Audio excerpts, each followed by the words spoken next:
Hi everyone.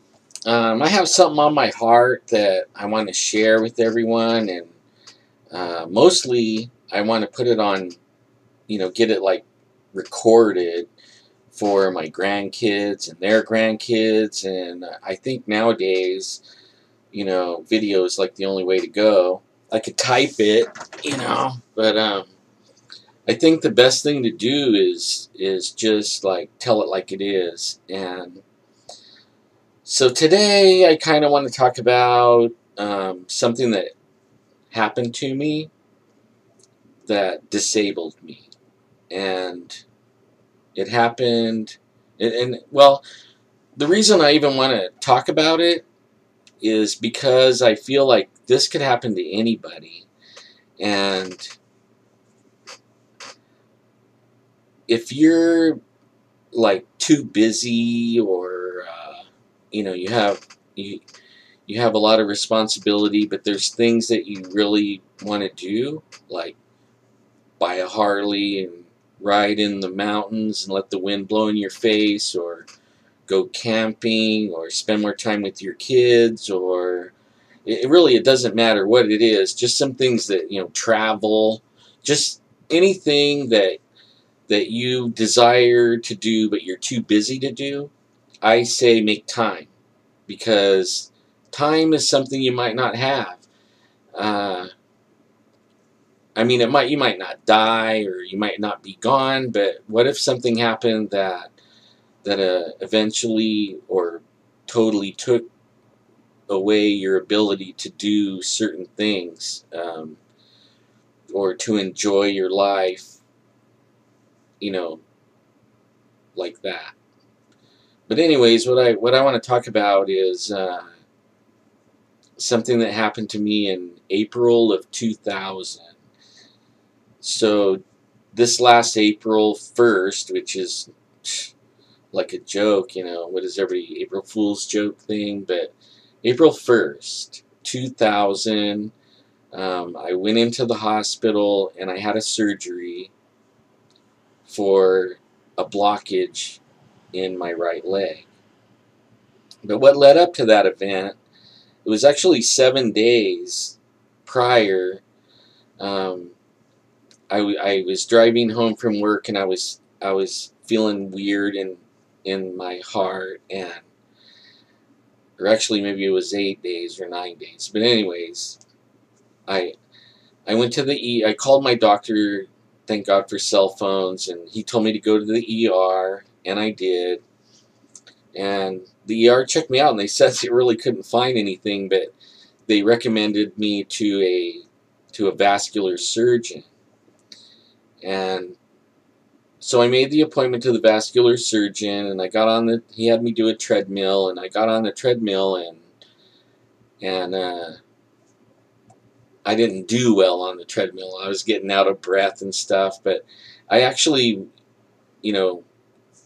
I think I was all right. I just needed to catch my second wind, but he didn't like how I was breathing heavy and stuff, and he didn't, I feel, give me enough time to get it, to get used to the thing moving up and stuff like that. If he would have left me alone for a couple more minutes, I would have got into a rhythm. I'm sure of it.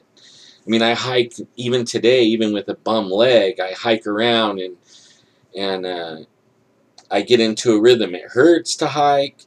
It takes me days to recover, but I'm still going to do it, because I'm going to do everything I can.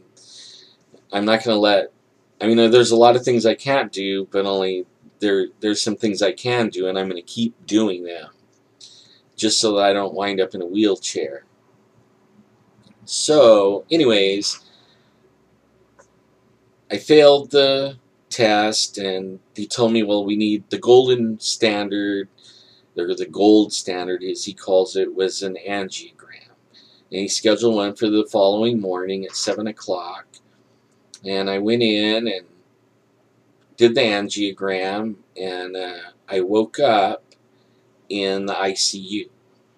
Now, I've been in ICUs because my dad had passed away at age 48 at his second triple bypass.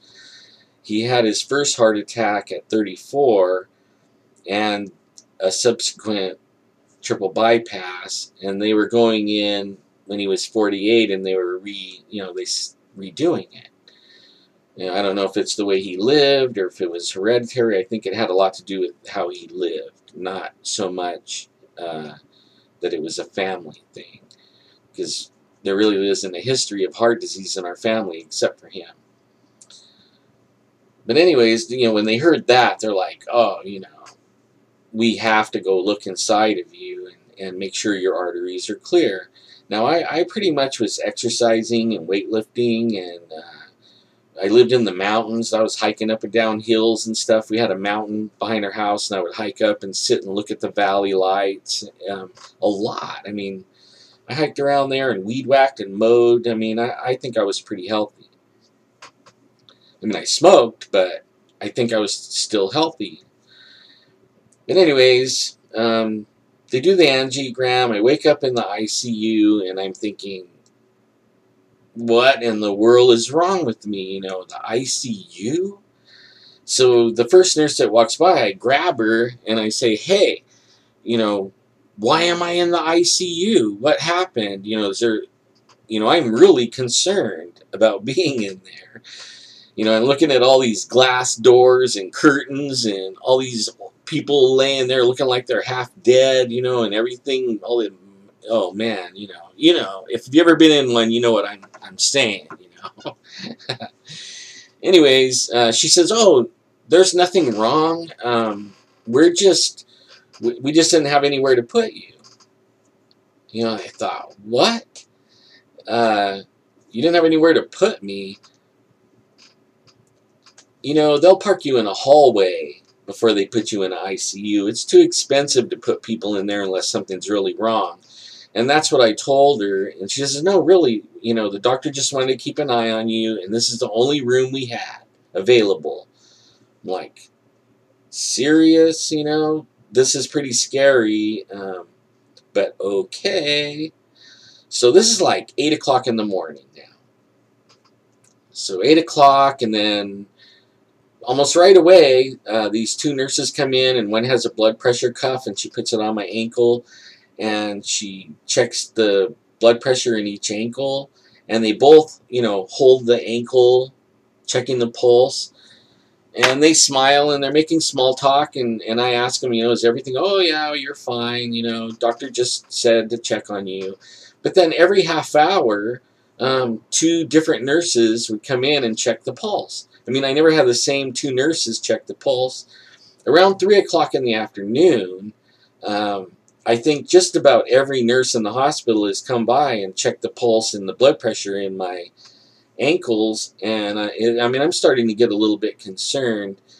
And I ask, and they're doing a shift change, so the new nurse comes on, and it's a guy, and I'm like, hey man, what is wrong with me? And he says, oh, it's just, a protocol, and I don't know about that, I took my dad in for angiograms, and it was like an in and out thing, outpatient. You go in, you get your angiogram, you go out, doctor calls you later. You don't wind up in the ICU, So after a while, it starts getting on to about 9 o'clock, and I'm starting to get pretty nasty with everyone, I want out of there. If there's nothing wrong, I want out. If there's something wrong, I want to know what it is, and I'm hungry.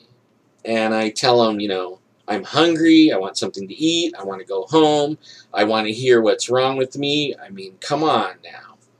So finally they bring me a meal, and then around 11:30 p.m., now this is all day, right? This is all day, they let me out. And I am so glad to get home. Man, I couldn't get out of that place fast enough, tell you the truth. And I really wasn't really concerned with, if anything was wrong with me or not.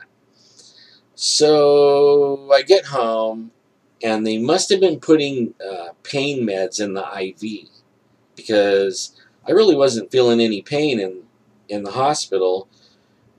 But at home, the pain started coming on, and the very next day, I was rolling around in pain on the floor, and I was telling my wife, oh my God, something's wrong, call the the cardiologist didn't tell him something's wrong with me. So she calls him, and they put me on the phone. You know, he wants to talk to me, and they put me on the phone, and he says, "Don't be a baby. It's gonna hurt." You know, and I'm thinking, I don't think that my whole leg is supposed to hurt. You know, I tell him it's hurting so bad I can't even walk, and you know, burning and on fire and ache, and you know, there's something totally really wrong. And he's like, "No, it's gonna hurt for a few days." So I give it a few days, and then I do something that I should have never done, and that was put the leg up. Okay, when you have a blockage, you want as much blood in the leg as possible. You don't want to like drain it back the other way. Well, it hurt so bad I thought, you know, I should be raising my leg. So when I wasn't rolling around in pain, I had my leg up, and I was actually laying on the floor with my leg up, propped up. I couldn't get comfortable anywhere, so the floor was like the best place to roll around, and that's where I stayed. So after 3 days, I tell my wife, you know, something is really wrong. Call the doctor again. So she called them, and they said the doctor said, you know, is busy, and they'll give him a message, and he'll call back. I was like, okay. So the next day, the doctor didn't call back, and this time now I'm starting to call. I start calling. And I tell him, hey, you know, and the doctor's not in, and he'll call you back. And I go, you better call me back. Something's wrong. And they're like, he'll call you back. And the next day, he hadn't called me back, so I started like calling him every hour. But I was getting put on a message machine, you know, a voicemail, and I was leaving voicemails like, call me back, you know. So after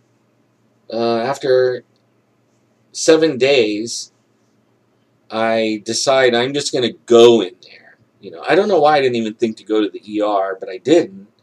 I kept on thinking, you know, this guy, he kept saying it wasn't anything, so I just want him to check it out just to make sure, you know.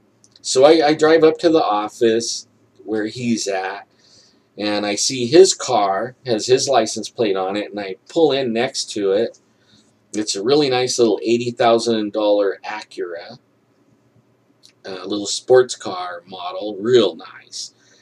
And I go in the office, and I wait in line. The place is packed. I finally get to the receptionist, and I tell her, you know, I need to see the doctor today. And she tells me that's impossible. Look around, you know, it's packed. And she looks at the computer, and she says, how about in 2 weeks? And I told her, no, how about like in 2 minutes? And she looked at me and says, that's impossible. I told her, I tell you what, I'll give you 45 minutes. And, you know, she's starting to get, like, put out with me because I'm being pushy. I tell her, all right, 45 minutes. I'm going to give you 45 minutes. If nobody calls me back in that room in 45 minutes, I'm going to jump up and down on the doctor's car. She goes, you don't know which one it is. I go, it says Boran right on the license plate. And it's nice, and I'm going to be out there jumping up and down in 45 minutes.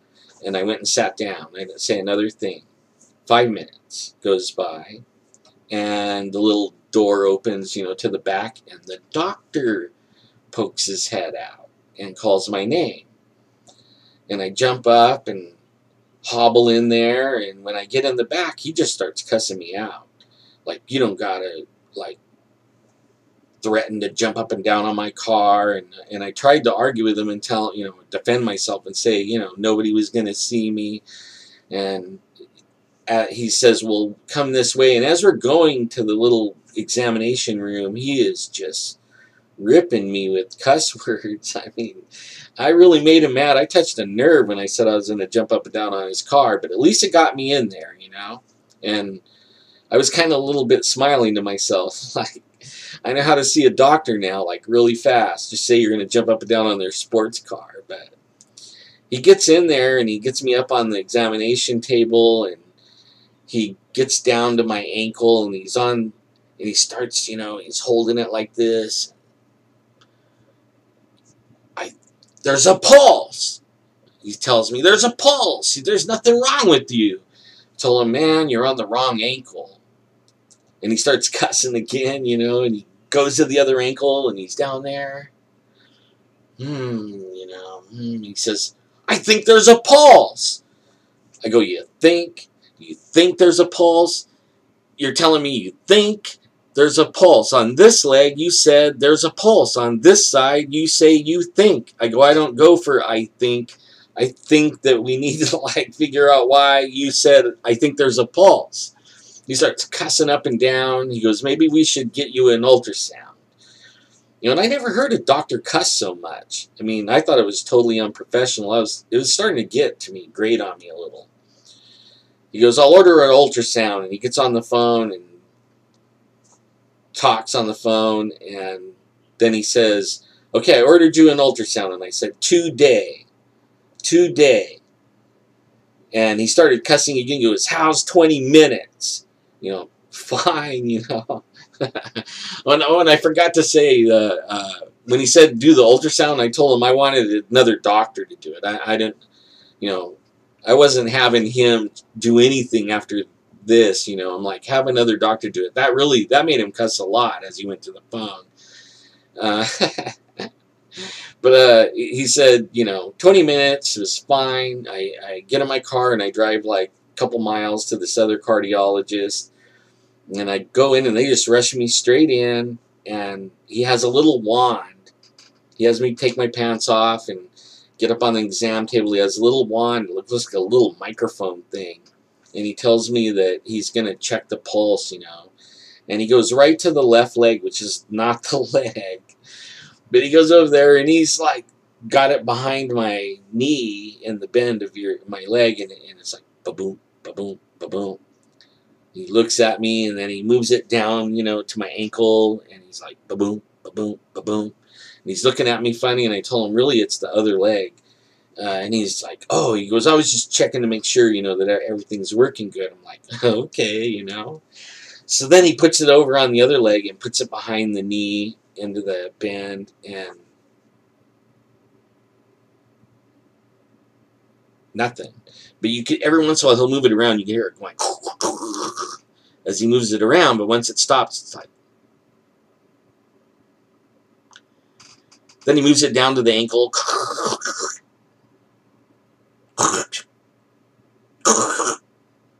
He's like, oh my God. He goes, we need to send you to the hospital like right now. And he goes on the phone, you know, gets on his little phone, and next thing I know, this doctor comes in, and he says, meet him at the hospital. They're going to do another angiogram and get there pronto. Like, he's leaving right now, I'm leaving right now. I'm like, cool. So where the actual first procedure angiogram was done was Clovis Community Hospital. He sends me to Fresno Community Hospital. I get in there, the fastest I ever went through a hospital. I'm going to tell you right now, I went up to the front desk, said my name. Before I even knew what was going on, there was a wheelchair, you know, somebody dropped me in this wheelchair, and away we went, and I'm signing papers, you know, all the way. And they go in and they prep me for an angiogram, you know, and I'm kind of a little bit worried about the angiogram part, and I'm telling them I'm kind of concerned, you know, and they say, don't worry, everything's fine, you're in the best hands, you know.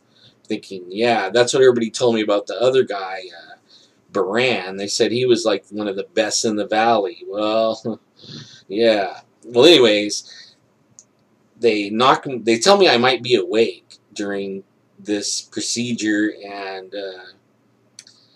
but only I knock right out, you know.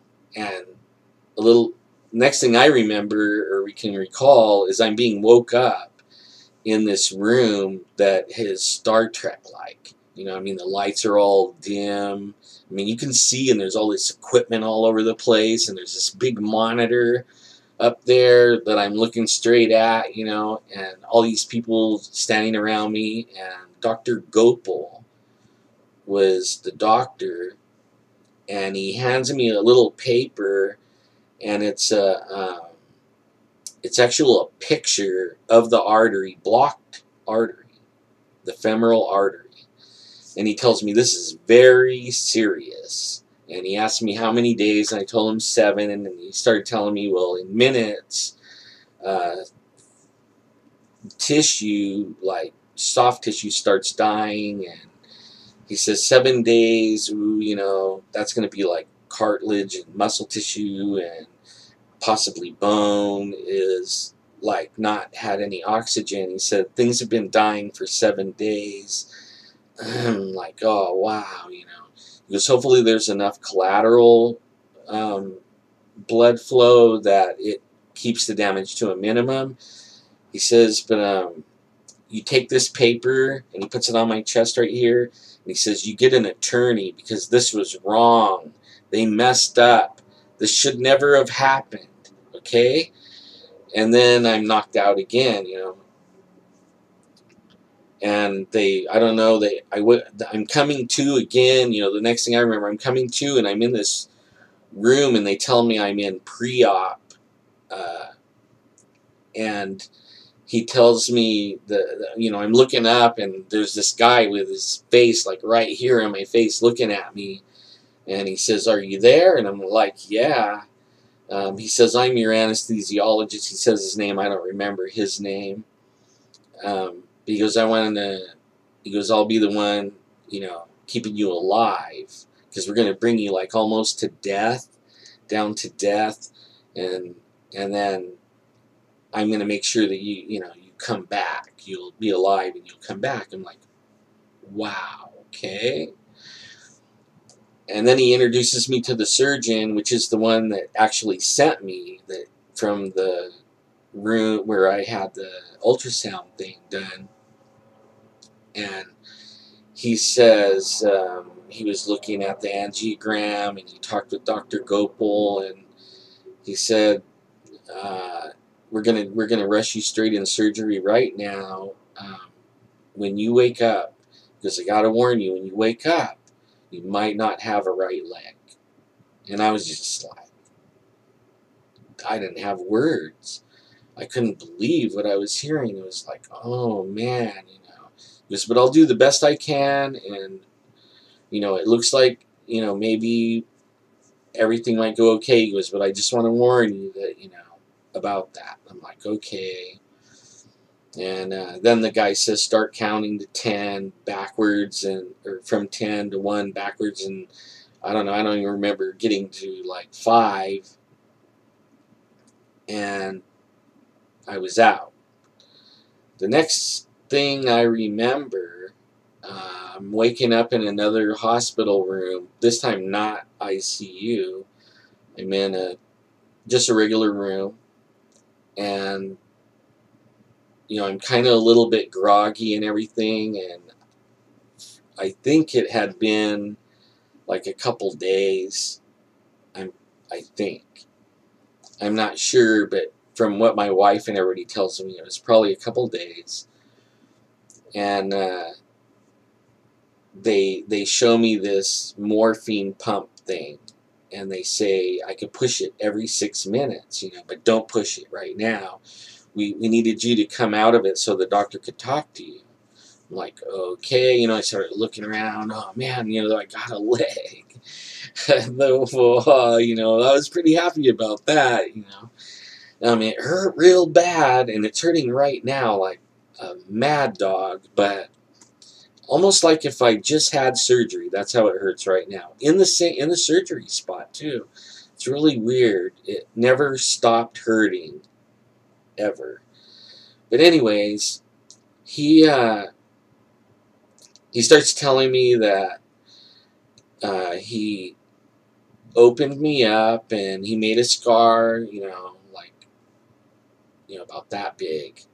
It goes down my leg through the bend in where your crease of your leg goes into your body.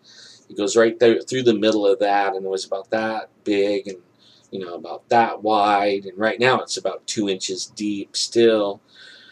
But he said that he had to cut this collagen plug that they used. He said it was to stop the bleeding faster.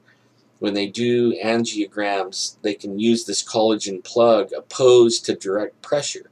He told me direct pressure, they have to hold, somebody has to sit there and physically hold your artery down for like 50 minutes. And this collagen plug will stop the bleeding in 15 minutes. But somebody made a mistake, and they were holding the pressure down for 50 minutes, and they pushed this plug into the artery, and it wasn't supposed to be all the way into the artery. I don't understand the science on it, or I just know that's what he told me. And what happened is it's supposed to coagulate over the artery and stop the bleeding, but only this time it coagulated in the artery and it stopped the blood flow. And that was bad. But he said he took his little knife, whatever, scalpel, and he went and he had to cut the clot up in little bitty pieces, and they were vacuuming it out. And he said in the procedure of doing that, he said the femoral nerve runs right along the side of the femoral artery, or femoral, or however you say it. I think femoral, But anyways, runs right there, and he nicked it a few times. And I don't know what nicking it means. Like, I have no idea. And I don't know how bad that, he made it sound like it was not that bad. But then he follows that with, there's going to be some permanent damage. It's like, oh. I go, like, what kind of permanent damage? And he says, he goes, I can't say. I won't know for a full year. Because it takes that long for the nerves to grow back. And I'm thinking, grow back? Like, how many times did he nick it and where, and how much is missing, But anyways, at any rate, he tells me that, and he tells me there was also some complications, which I looked on afterwards. A couple of years ago, I was actually brave enough to get my hospital file, medical file, and I looked in the surgery part, and it said unremarkable. So really nothing happened in there, right? Just whoop me in and whoop me out. He said, he was telling me it was a 7-hour surgery. Once they got the clot out and sutured up the artery, they had left a little piece in there. And when they released the blood to flow back into the leg, he said there was this bad blood pooling in the leg that oxygenated and pretty nasty stuff been pooling in my leg for a week. And when it hit my brain, killed me. And he said they brought me back, and I died again, just like that fast. And they brought me back, and he stabilized me, and then he said that that little piece of clot went down in the artery, down the femoral artery into the peroneal, or I'm not a doctor, so I don't know these things, but he said the artery goes down into your calf, and then it splits. One side goes down to the inside of your ankle, and they call it something else like anterior, I don't know. And then the other one goes on the outside and feeds the outside of the leg and ankle and foot. And he said it went down and it went off onto the outside and is lodged in the calf. And he said everywhere where there's no blood, he said that's going to effectively stop blood flowing in your foot and ankle in certain areas, right? And he was being vague about, how much area, but he started telling me the same thing about after minutes, the soft tissue dies, and then it gets progressive, as time goes by, more and without blood, oxygen, things die. And I told him, wow, he goes, but we won't know the exact how much permanent damage until about a year. I'm thinking, wow, that's a long time to wait to find out, what you're going to be like for the rest of your life. Um, and then they told me I could go ahead and push the button. It was like beep, gone. So for a while there, that's all I remember is waking up, beep, I don't know how many times I did that. I don't know how many days I was like that.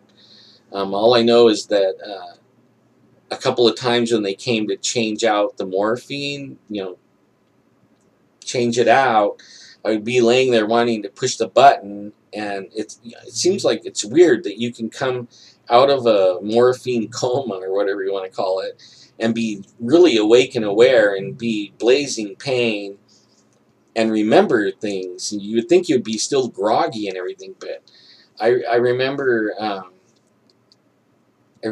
they said that my body was liking the morphine, and the doctor ordered them to change it to Demerol. It was like, okay, hurry up. And they got it to Demerol, and I pushed a button, and I felt it hit the arm, and then it burned and burned, and then I would be out. And I could push that one every 6 minutes. But only I weaned myself off of that one. I don't know if they put stuff in it to burn on purpose so that you will wean yourself off. But, it seemed like it was burning. Every time it went into the artery, it would burn more and more. It was almost like irritating the artery to where I didn't want to push the button. I mean, the pain of that was almost more intense than the pain in my leg. Well, when they changed that out, they also told me that I had to be laying on my back, that I would be more aware now, and I can't turn over, and I can't sit up and bend. I have to stay flat on my back for so many days. Otherwise, I could break the suture in the femoral artery, and I would bleed out, and maybe bleed out before they can get to me, right? So don't do these things, So that kind of had me worried as I'm pushing the button, and after a while you want to turn on your side or anything, because laying in one place is really hard to do. Well, that ordeal changed my life. I wasn't able to work anymore. I worked. I went back to work, but only I couldn't keep up. My leg was losing muscle mass, and it was always on fire. Like if somebody poured gasoline on your leg and lit it on fire, and it felt like it was just burning like that all the time. My toes felt like they were frozen burning. And then there was the deep ache all through my hip, and it felt like my bone was actually hurting, like aching. And it continues to this day. And if I push it, I mean, it hurts so bad that I want to just go and not use it. You know what I mean? Because when you use it, it hurts more. But I found, like, if I don't use it, it hurts even more when I do try to use it. It gets stiff, and locked up. So I try to do everything normal. I do use a cane. For a while there, I was in a wheelchair, but I would still get out of it and walk around and stuff. And it wasn't a rental wheelchair either. They gave me the wheelchair, and they told me that I'll probably be in the wheelchair. It was like, oh no, I'm not. They gave me a power chair. I do use the power chair, like go to the fair, go to the mall, I'm kind of weaning myself off of that now.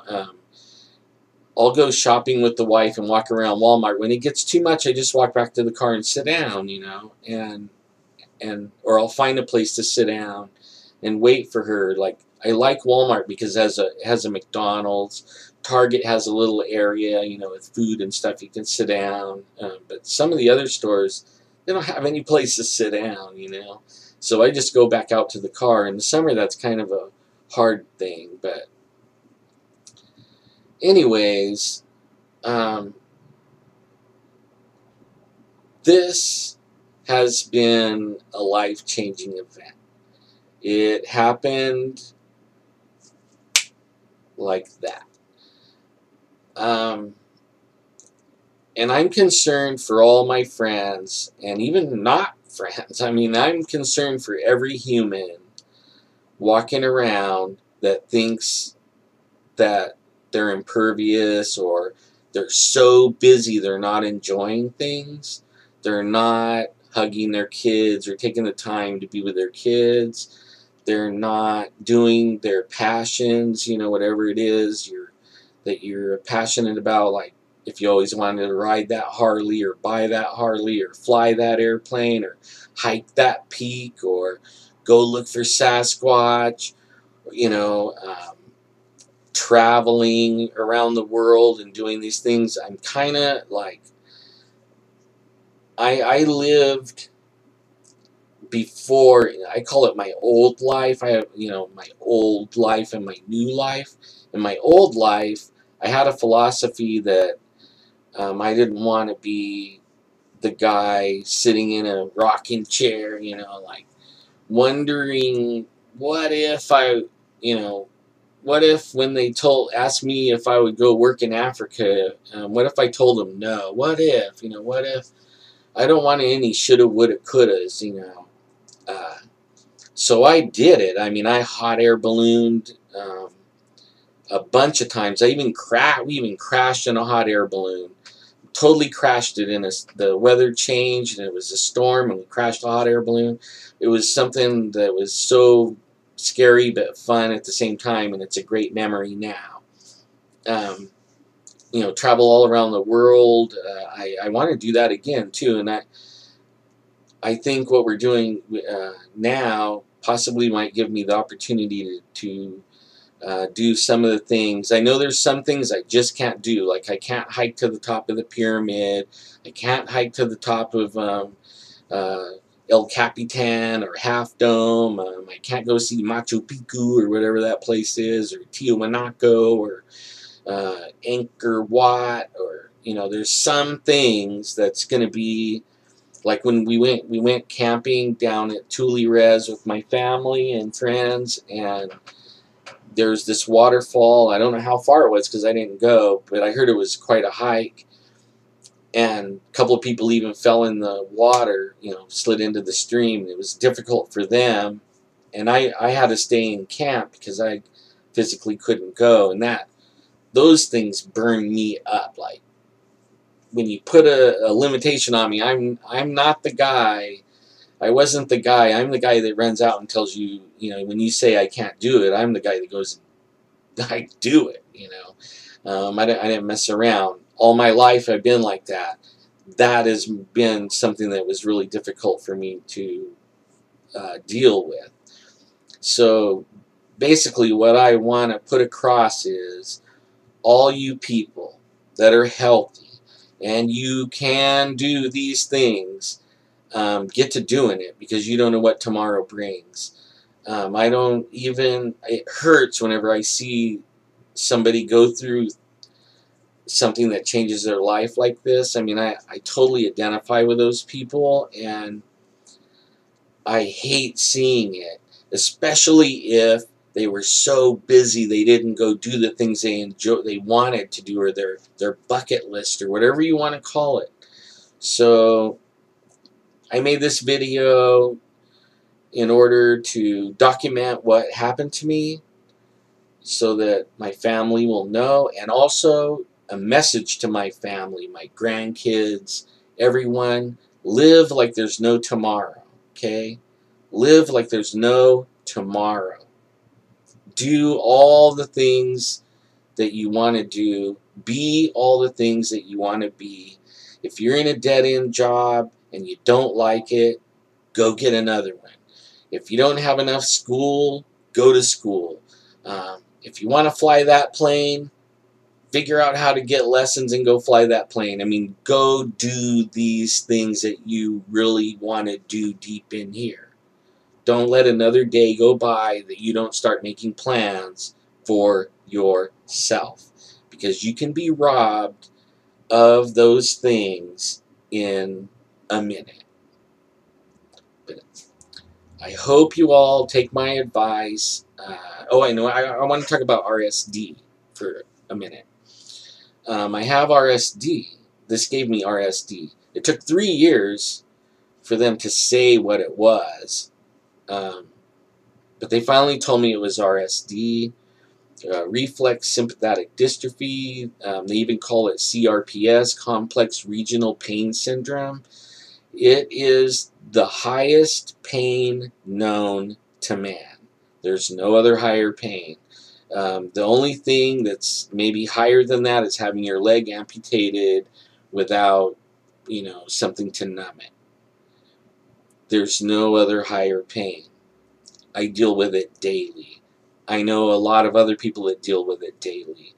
They look fine. You look healthy. Everything looks good. But inside of you is jacked up. And it's burning. And it's aching. It causes you to have depression.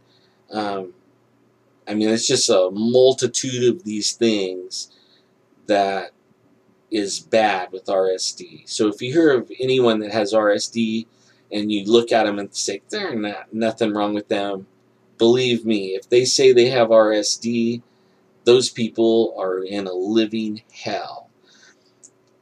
So much so, I joined a forum called Brain Neurotalk. And in it, there's like all these different forums. You can go in for MS, Parkinson's, spinal disorders, but they have a RSD one. And I met a bunch of good people with RSD, and out of all the people I met, I made some good friends. Well, 3 of the people are no longer with us. And the pain was so severe that they took their life. And one girl was only 21. And it's sad. I tried to talk them out of it. Each one, there was 5 people that I know that wanted to take their life. 3 were successful. 2 are still with us. I won't name names, but I want you to know RSD is no joke. It is the worst thing I ever endured in my life. I spent 5 years right here where I'm at, in this little corner, and I didn't want to see anyone. I didn't go anywhere. I was mourning the loss of my old life and delirious in pain and medication. I'm glad now I have a balance. I still push the envelope. I'm still that guy. But I want everybody to come away from this with a determination to go out and do the things that you love to do. Go hug your kids. Go spend time with them. Figure out how to buy that motorcycle and get a license and get on the road. Buy that boat and let the wind blow through your hair. And go fishing, go hunting, go camping, go see Italy, go see Europe, go see China, walk the Great Wall. Whatever it is, start making plans. Don't let another day go by without doing it, because you don't know what that next day may bring. And I thank you guys for being there for us with our show. You guys are awesome. Our audience that listens to our show, you guys are making some dreams come true here that I thought never, ever, ever in a million years would I be doing anything again. And it seems I'm starting to really, it's limited for me, but only I am really enjoying the companionship and camaraderie with all the Skywatchers and the Bigfooters. Um, I just want to say thank you guys. Tell all of your friends to check us out. We got really good shows and information, and we try to do it better and better for everyone. If you have suggestions or you have friends that have really good stories, email me or message me or Jeffrey Gonzalez. But I just want to thank you guys from the bottom of my heart. You guys are making a dream come true. And I gotta go because I'm going to start tearing up if I don't stop. But thank you guys. You guys rock. And see you in the next video.